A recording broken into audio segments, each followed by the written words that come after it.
जमजम का कुआं, जो अरबों द्वारा में मूर्तियां रखे जाने के बाद गायब हो गया था, रेत के नीचे दबा हुआ है। इस प्रकार कई वर्षों तक कुरैशी के लोगों को अपना पानी दूर से लाना पड़ता था। एक दिन अब्दुल मुत्तलिब यह काम करते करते बहुत थक गए और मक्का के पास सो गए। उसे एक सपना आया जिसमें उसे जमजम खोदने के लिए कहा गया। जब वह जागा तो वह उलझन में था, क्योंकि वह नहीं जानता था कि जमजम क्या है। यह कुआं उसके जन्म से कई साल पहले गायब हो गया था। अगले दिन उसे वही सपना आया, लेकिन इस बार उसे बताया गया कि कुआं कहाँ है। उस समय अब्दुल मुत्तलिब को एक बेटा हुआ और दोनों ने मिलकर खुदाई शुरू कर दी। ये कार्य इतना कठिन था कि अब्दुल मुत्तलिब ने अल्लाह की कसम खाकर कहा कि यदि एक दिन उसके पास 10 बेटे होंगे जो उसकी मदद करेंगे और उसके साथ खड़े रहेंगे, तो वह बदले में अल्लाह के सम्मान में उनमें से एक की बलि दे देगा। 3 दिनों की मेहनत के बाद आखिरकार उन्हें जमजम का कुआं मिल गया। तब से तीर्थयात्री इससे पानी पीते आ रहे हैं। कई वर्ष बीते और अब्दुल मुत्तलिब के 10 बेटे हुए। वह एक अच्छा और मजबूत आदमी बन गया और अब समय आ गया था कि वह परमेश्वर से किया अपना वादा पूरा करे। उसने अपने बेटों को इस वादे के बारे में बताया और वे इस बात पर सहमत हो गए कि उसे उनमें से एक की बलि देनी होगी। यह देखने के लिए कि वह कौन होगा, उन्होंने लॉटरी निकालने का फैसला किया, जो महत्वपूर्ण मामलों का फैसला करते समय कुरैशी का रिवाज था।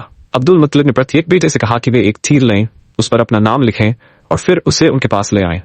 उन्होंने ऐसा ही किया, जिसके बाद वह उन्हें पुस्तक के पास ले गया, जहां एक व्यक्ति था जिसका विशेष काम तीर चलाना और उनमें से एक को चुनना था। इस आदमी ने गंभीरता से यह काम करना शुरू कर दिया। उन्होंने जो तीर चुना था उस पर अब्दुल मुत्तलिब के सबसे छोटे और प्रिय पुत्र अब्दुल्ला का नाम लिखा था। फिर भी पिता अपने बेटे को पुस्तक के पास ले गया और उसकी बलि देने के लिए तैयार हो गया। वहां कई कुरैश नेता मौजूद थे और वे बहुत नाराज हुए, क्योंकि अब्दुल्ला बहुत छोटा था और हर कोई उसे बहुत पसंद करता था। वे उसकी जान बचाने का कोई उपाय सोचने लगे।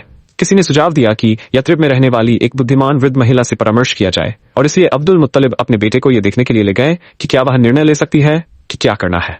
कुछ मक्कावासी उनके साथ गए और जब वे वहां पहुंचे तो महिला ने पूछा, एक आदमी के जीवन की कीमत क्या है? उन्होंने उससे कहा, 10 ऊंट, क्योंकि उस समय यदि कोई व्यक्ति किसी दूसरे व्यक्ति को मार देता था तो उसके परिवार को मृतक के परिवार को 10 ऊंट देने पड़ते थे ताकि उनके बीच शांति बनी रहे। इसलिए उस महिला ने उनसे कहा कि वे काबा वापस जाएं और अब्दुल्ला और 10 ऊंटों के बीच पर्ची डालें। यदि ऊंटों को चुना जाता है तो उन्हें मार दिया जाना चाहिए और उनका मांस गरीबों को दे दिया जाना चाहिए। यदि अब्दुल्ला को चुना जाता है तो 10 और ऊंट जोड़ दिए जाने चाहिए और तब तक बार बार लॉटरी निकाली जानी चाहिए जब तक कि अंत में ऊंट पर लॉटरी ना जाए। जीवन अब्द अल मुत्तलिब अपने बेटे और मक्का के लोगों के साथ काबा लौट आए। वहां उन्होंने अब्द अल्लाह और ऊंटों के बीच लॉटरी निकालना शुरू किया, जिसकी शुरुआत 10 ऊंटों से हुई। अब्द अल मुत्तलिब ने अल्लाह से अपने बेटे को बचाने के लिए प्रार्थना की और सभी लोग चुपचाप परिणाम का इंतजार